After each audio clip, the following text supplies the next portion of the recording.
Alright, so this is what the book looks like. There it is from the back.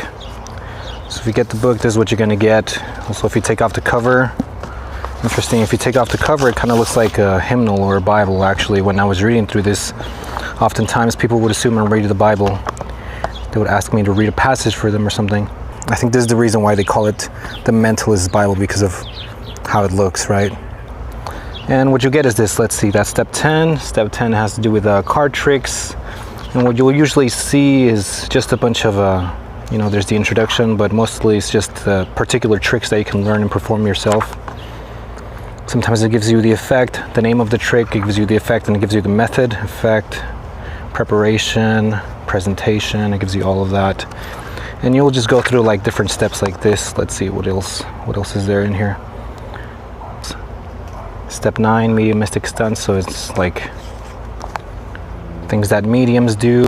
Step 8 is two-person telepathy.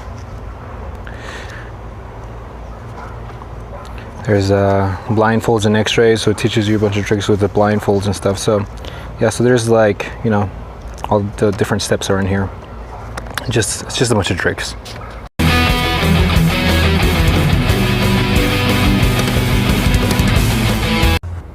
Finally, I just want to sprinkle in some other philosophical insights that I got from reading this book. One of the points that I gathered, because the book talks a lot about thought transmission, right? Reading people's thoughts or sending thoughts to others. And basically what you do in a trick to read somebody's thoughts is that the spectator has to first write their thoughts down. And from there you have the opportunity to read what they wrote, of course, without them finding out about it. And that's how you read somebody's thoughts. And that got me thinking, well, isn't that a way of reading thoughts, right? Because if a person thinks something and then they write it down, and that's basically their thoughts on paper. And if you read that paper, then you essentially read their thoughts. So writing is a most primitive way of transmitting thoughts. If you want to read somebody's thoughts, you read what they write. Also, other ways of like reading somebody's thoughts is basically, this one is a little bit harder to understand, but basically what you do is that everybody has a lot of thoughts, because a lot of common thoughts, because we're all human beings and we all experience similar things, right? And basically what you do is that you refer to all the similar thoughts and you kind of like shrink until they have like a similar thought, right? So has this person ever thought of the sky before? Yes. Has this person ever thought of the sky before? Yes. And so now you can say, oh, there was a thought transmission going on there, when there really wasn't. It's just that they just happen to have similar thoughts. So that one is a little bit harder to understand, but that's another method that I gathered for like thought reading or thought transference. Now, another concept that I got is something that I called negative misdirection or indirect misdirection, right? There's often instances in which a trick will tell you to tell the spectator, like the spectator is the person that you're doing the trick to, right? So the spectator is instructed to look very carefully at the exchange and phone number, to memorize them, then to lay the book still open, face down on the floor, okay? So you tell the spectator, you're doing a trick, and you tell the spectator, okay, focus on this, or memorize this, okay?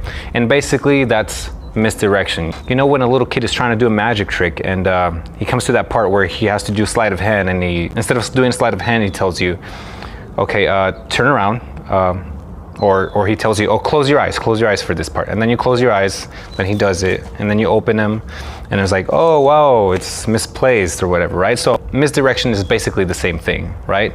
But instead of saying turn around, or instead of saying close your eyes, because we are more mature and we can't fall for those type of tricks, instead of saying that, you say, oh, focus on this, or oh, hey, look over there, and so that makes it easier to perform the sleight of hand, or to get their attention off the thing that you're doing so that they don't see what you're actually doing, right? So misdirection is not as hard to understand if you think about it in this way. Basically, you're telling the person to turn around or to close their eyes, but you tell them in a way that they won't know that you're telling them that, right? So you tell them, oh, focus on this, look at this, make sure you're paying attention so that I don't trick you.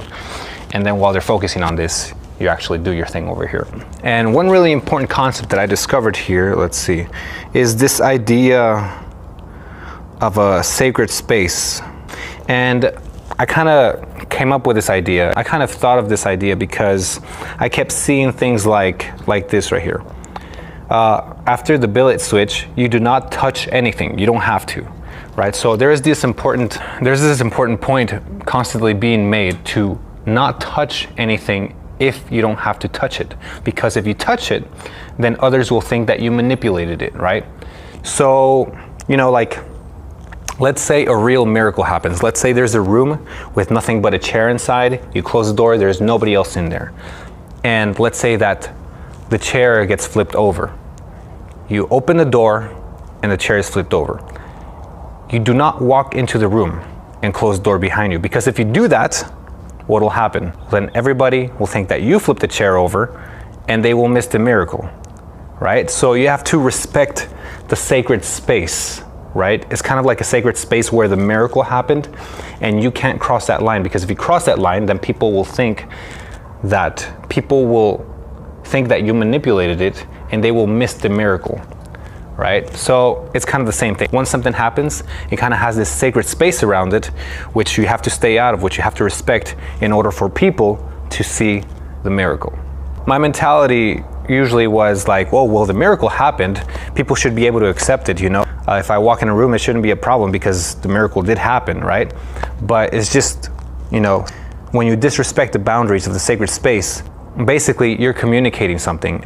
You're kind of like inhibiting the message of the miracle, and instead you're saying, ignore this. This is what happened. I came in here, I pushed it over. That's what happened. There's no miracle. And basically, when you're interrupting or when you're interfering with the boundaries of that sacred space, that's what you're telling the audience. You're telling them the miracle did not happen. Lastly, as I was reading through this, I kind of realized a mentalist has to go through a lot of work to they have to be very talented at managing people's attention. And that got me thinking, wow, like a mentalist really has to know their way around people's minds. And a mentalist really has to be skillful at manipulating people's attention and using people's ignorance to their advantage.